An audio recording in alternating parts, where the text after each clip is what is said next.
প্রিয় দর্শক শ্রোতা, আসসালামু আলাইকুম।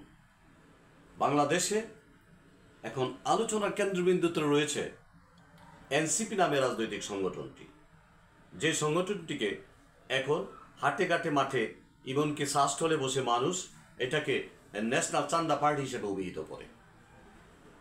আসিফ মাহমুদ সজীব ভুঁইয়া তিনিও আলোচনায় রয়েছেন, সমালোচনায় রয়েছেন। তার বাবা তার এলাকাতে একটা সন্ত্রস্ত এবং একটা আতঙ্কের নাম ওর বাবা। উনি এলাকাতে যাকে ধরছেন তাকে ছাড়ছেন না, বিভিন্নভাবে অন্যায় অবিচার অত্যাচার মানুষের উপর চাপিয়ে দিচ্ছেন।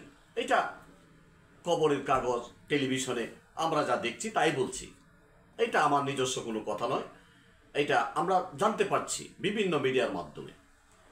তো ইউনূস সাহেব, শেখ হাসিনা যেমন তার মন্ত্রী পরিষদের কোনো সদস্যের বিরুদ্ধে